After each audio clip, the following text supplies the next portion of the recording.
Right. Okay, so the race riot I was involved in, what happened was, in Arizona, the four major gangs, the whites, the blacks, the Mexicans, the Mexican Americans. I was on the phone to the reverse charge call phone to my girlfriend when this riot started. I'm going to give you some background for the riot. Each race has a head of the race. And under each head of the race, a guy's called torpedoes who will smash someone for him, no questions asked, just so they can go in and earn their reputations and their tattoos. So this is what's going on. There's all this gang activity going on in this jail that I'm at. But there's been no race riot for quite a while. Now the head of the blacks, he's bullying members of every race out of commissary. You're allowed to spend $20 a week and buy things like Snickers bars and peanut butter and stuff like that. Because you're on this starvation diet, you know, it's really, really valuable, these little extra things you can buy. So the head of the blacks, he's bullying members of every race out of commissary.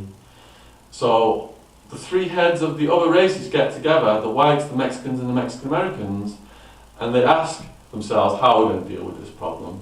Now the head of the blacks is a particularly tough guy who's never lost a fight. So they know if they send one torpedo in to smash him, the head of the blacks will win the fight, and then he'll claim he's won the right to stay in the pod. So they think, all right, to show that we're unified, all the races are unified, we'll all send a torpedo in. And because this guy is so tough, we'll have 3 torpedoes waiting outside his cell just in case. So it's a 45-man pod. There's 2 stories of jail cells. Then there's a stairs coming down to a day room, and there's these tables and stools bolted to the floor.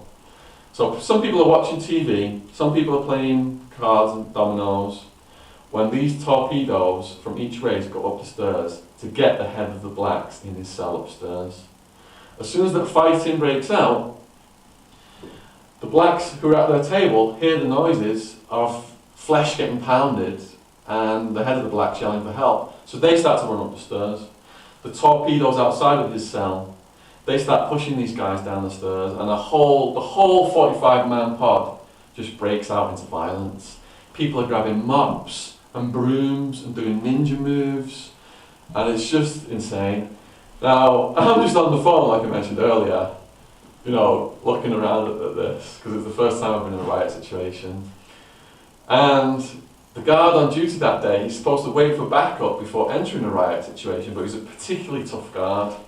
He puts on a spacesuit, gets a fire extinguisher canister-sized thing of chemical spray, and he starts coming down the stairs in the control tower.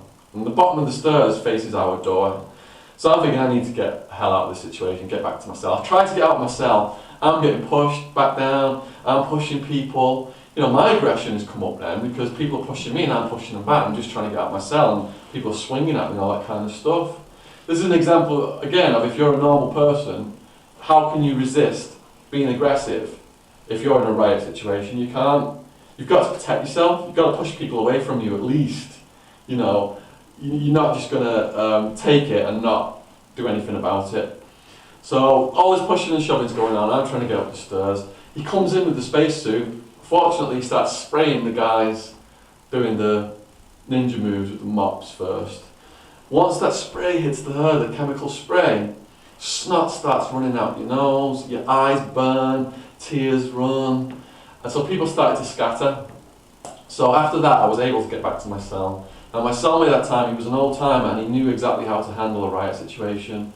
You wet a towel and you wrap it around your head and you blink over and over. Blinking washes the chemical spray out, and by wetting the towel, you prevent any more of the spray coming in.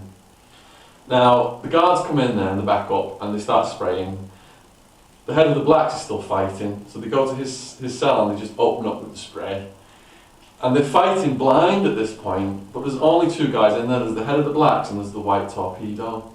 And what happened was, when those 3 guys went in to attack the head of the blacks, being such a smart fighter, he knew his moves. The head of the white torpedo came up behind him, put him in a chokehold. The head of the black stepped back, sandwiched him against the wall, flicked his head back, and instantly broke his nose.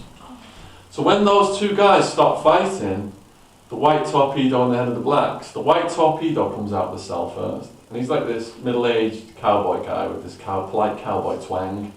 And his nose is pointing in a whole new direction. And he says to the guard in his polite country accent, "Do you mind if before you handcuff me, I put my nose back into place?" And the guard just looks at him. So he gets his hand and just goes crunch and puts his nose back into place. Now the head of the blacks gets out and he looks completely unscathed and he says, "Because of all that 3-on-1, I'm going to get all you guys when I get out of the hole." And as far as I'm aware, he never ever lost a fight. But when a riot breaks out like that, everyone kind of clusters in whatever race they are, get together, and all the different races just attack each other. That's how it works in Arizona. Yeah. Can you just press the stop on it? Thanks, the big button. This one? Yeah.